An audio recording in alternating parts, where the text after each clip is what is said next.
Well, we'll see whether they can, because playing through Teddy seems to be the aim of the game, and he is the only guy that has done anything internationally as we welcome T1 first. The walkouts here into the Inspire Arena, which I feel are probably going to be a little bit dominated by T1 fans at the moment. You can see it is full to the brim of fans, though, as Faker makes his way out here as well. Black and red throughout the arena. As you see, here comes Keria, who has really been so quintessential to T1's success so far this season. Faker in the mid lane, in the center, and I am expecting this team to play well with the crowd behind them. This team has also played a more international, tournaments than anyone else. They have won more titles than anyone else. As on the other side, Casting leading the charge here as we go green for a moment. A little Christmas theme here. I know. A little early this year, but Teddy has been the guy for this squad. Namgung has improved a lot, and it was called out by Degon briefly there as well that Gideon has been super consistent. He has been very strong so far early on this season. Was able to go toe-to-toe with players like Kanavi, players like Canyon.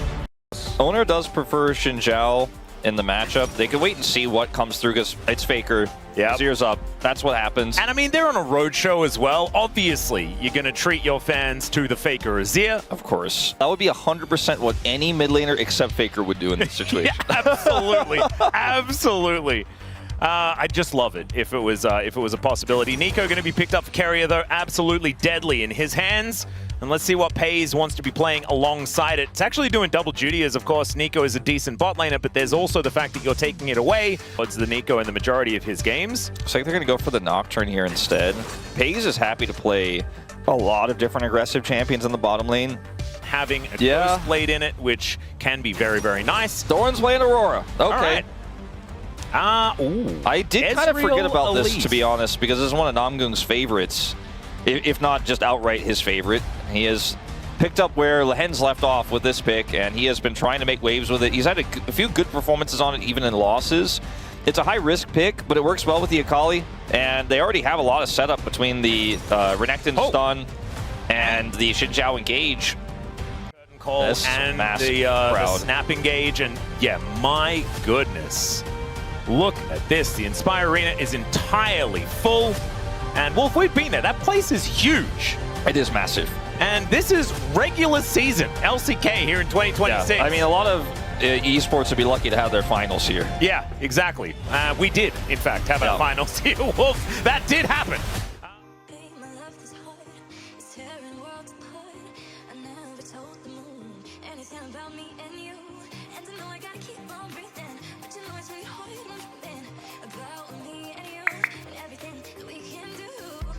Where's my bro one? Well, I don't know how many bro fans are there, so they're just trying to be polite, maybe.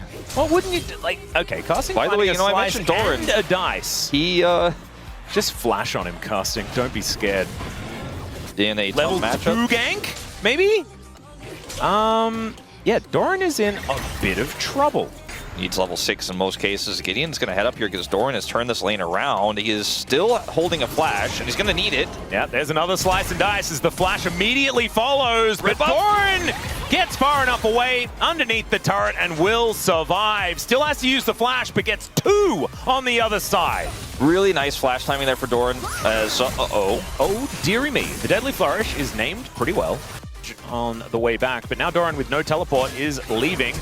Cocoon has to be flashed. Good respect there from Faker to make sure that he does not die to the Elise gank, as Carrier is over here as well. Casting looking for a little bit of an angle as Doran wants to clear out the wave. Slice, dice, and Doran goes down. First blood for Casting and almost gets his health back as Roman's underneath the turret. There's a perfect execution and he dies. Still, Namgung's able to get the kill back. A 1-for-1 in the mid lane that was almost a disaster for the bro mid laner. Just needed one more auto. Crazy how close I got. Namgung is like, I win these. Yeah, Carrier's like, so do I. Yeah, I don't think Namgung in fact wins these at that health level. Yeah, there's a really nice repel. He looked to turn it and gets the flash out of Carrier. That was very huge. God!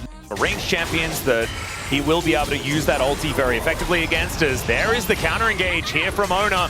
Turning it around towards Casting. The fear is perfect, and down goes the Crocodile. And as I was saying it, Casting looking for another opportunity as Namgung back towards the top side. Namgung, in the early game, has been finding a whole lot of angles as Doran notices that this could be a rough time and then just teleports away.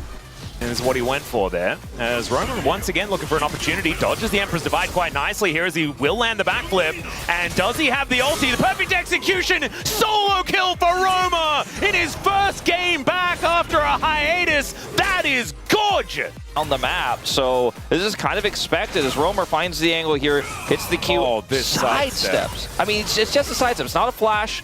He just kind of baits him. If Faker pulls the trigger too early, he has the ultimate and wipes the floor with him. And just barely makes it out with that one last turret shot.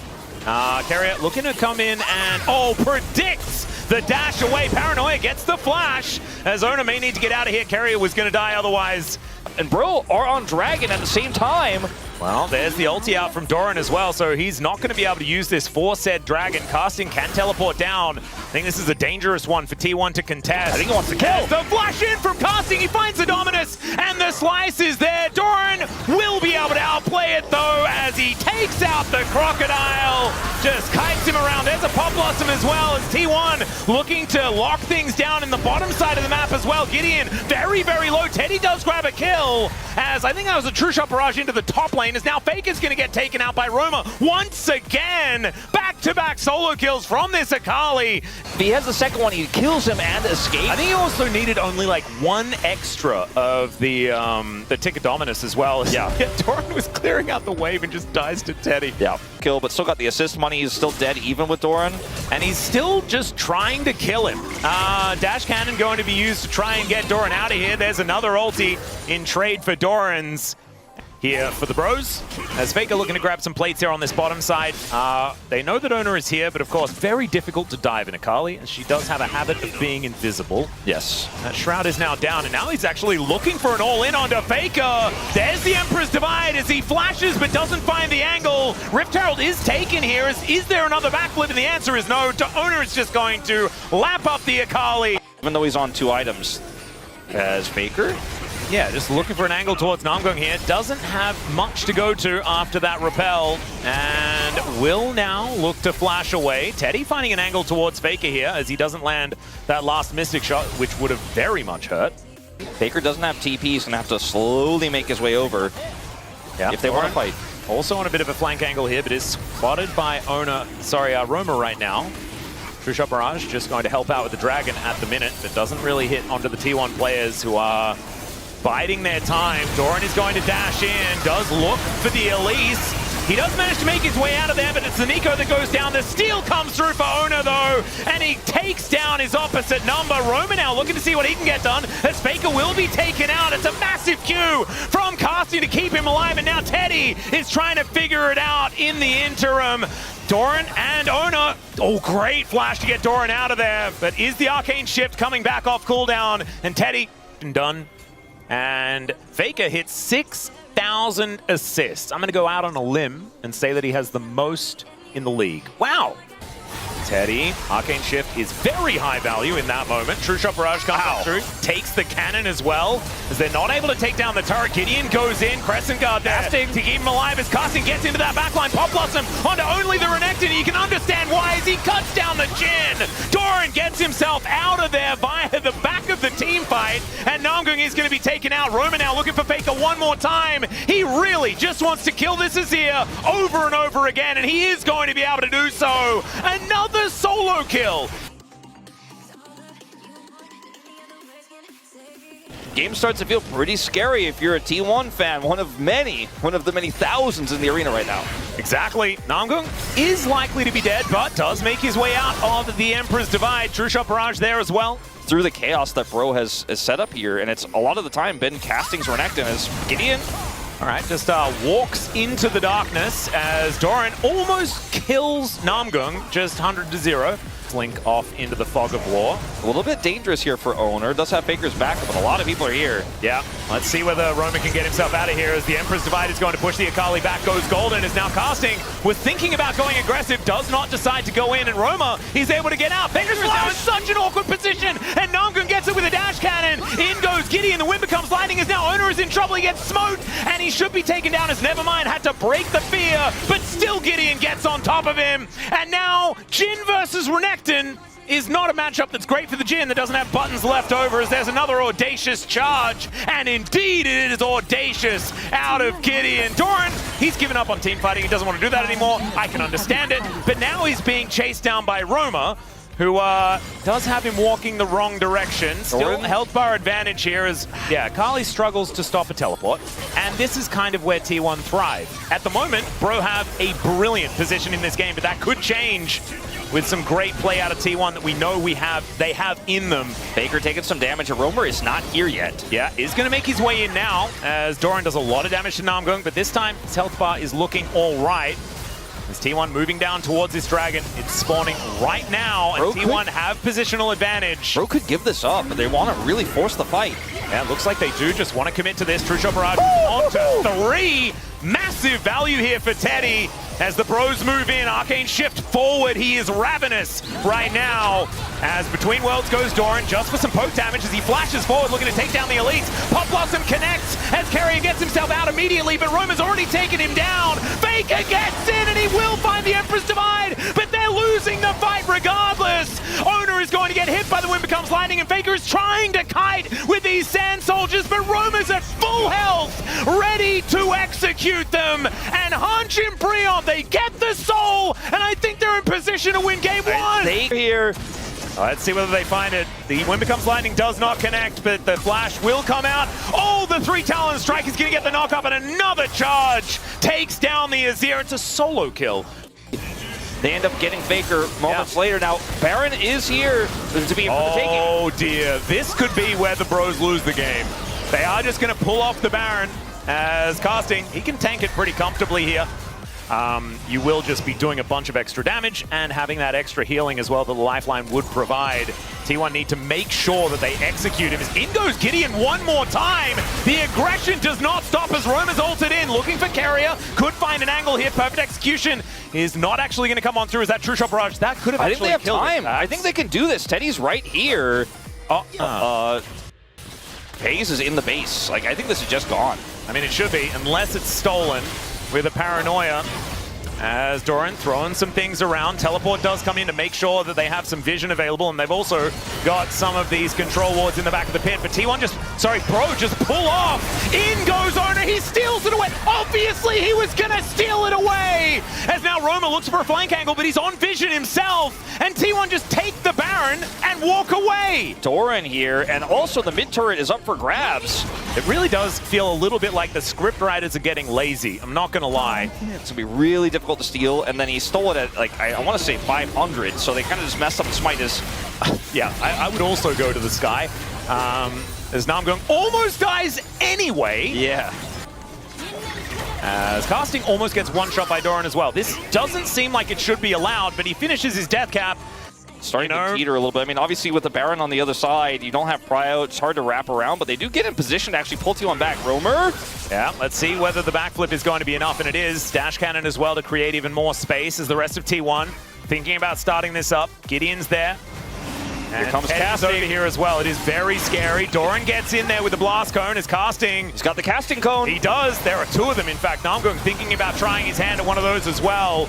And Faker wrapping around. They get on top of Teddy. Empress Divide is going to miss it, but it does not matter. As down goes the Ezreal. Roma gets into that backline, but this time there's no Ezreal to get that damage in. And Namgung is now dead. Can the Bros still find the angle? That's the question. Is there still a lot of damage? And Roma does do a bunch of work before going down. So is Casting, who is an absolute monster on this Renekton. The GA is eaten up here, and now T1 with only 2 left alive. They have to fight for this. Try and escape. Exactly right. Casting does try and slice on top of FaZe, and he dices to get himself out of the way. And T1, I think they will be able to get control of this Elder area, and the Bros are just letting them take it. I was so huge there from FaZe. He spaced it incredibly well. He does so much damage. 11,000 damage. So much damage. If FaZe does not actually get that shot,